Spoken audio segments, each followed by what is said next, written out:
Bonsoir, bonsoir, bonsoir, bonsoir. J'espère que vous allez bien. C'est Dame Traoré, la responsable de votre agence matrimoniale Mythivoire. Mythivoire, c'est cette agence-là même qui fait de vous des heureux. Oui, c'est cette agence-là même en vogue à Abidjan, en Côte d'Ivoire, qui fait fort et qui fait bien.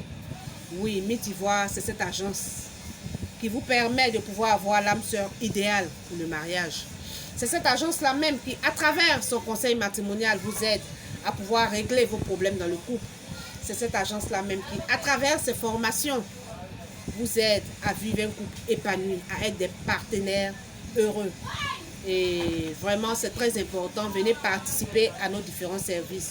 Et une chose, n'oubliez pas, à Mythivoire, la satisfaction de nos clients, c'est notre priorité. Donc, venez massivement participer à nos services. Ne vous faites pas raconter. Pour nous contacter, appelez-nous simplement au 05 05 39 47 25, qui est un numéro WhatsApp. Vous avez aussi le 07 58 53 70 76. Vous avez le mail sur lequel vous pouvez nous laisser des propositions, des messages, qui est mythivoire@gmail.com. Nous allons parler un peu d'un sujet, à savoir la communication dans le couple.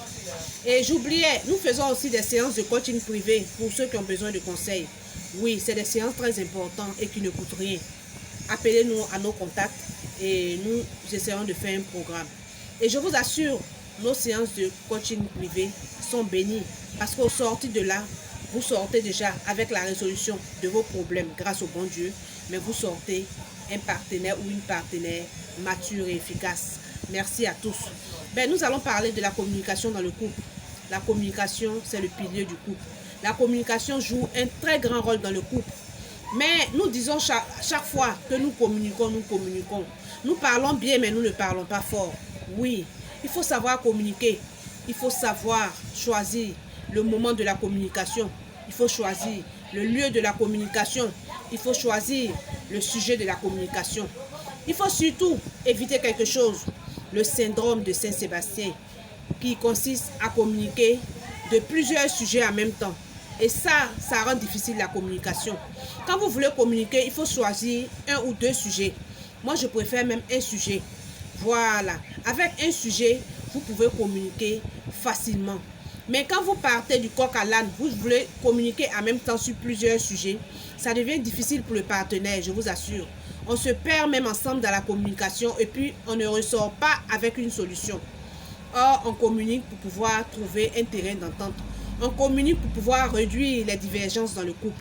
C'est très important, la communication. Il faut savoir communiquer, il faut choisir le moment de la communication. Le moment de la communication, il faut choisir le moment propice.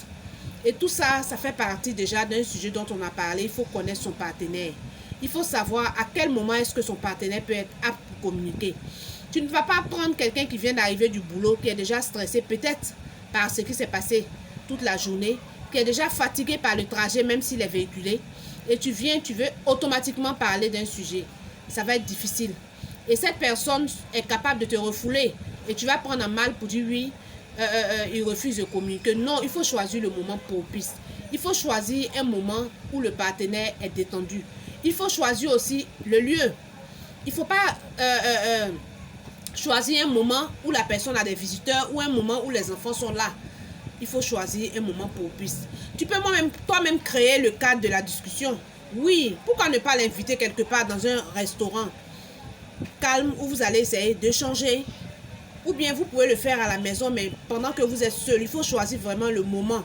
Il ne faut pas choisir un moment où le partenaire est vraiment en colère, où il est fatigué, où tu sens même que la communication ne passe pas, mais tu insistes là-dessus. Tu ne vas pas ressortir avec un résultat positif. La communication est très importante, mais il faut savoir communiquer. Il faut choisir la bonne manière de communiquer, c'est très important. Et je pense qu'il faut choisir aussi les sujets qui sont surtout importants dans le couple.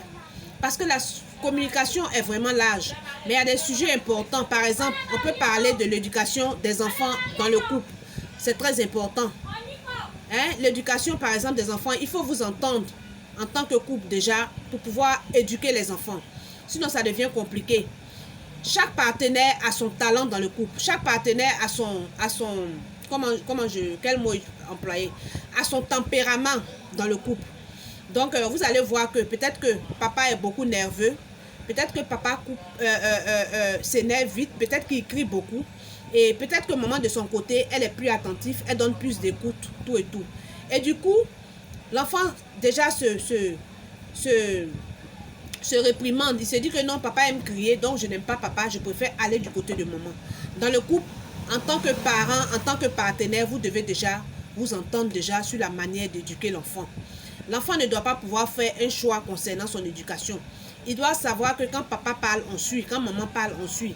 Et ça doit venir déjà de vous, les partenaires, qui devez déjà avoir une entente mutuelle sur la manière d'éduquer l'enfant. C'est très important.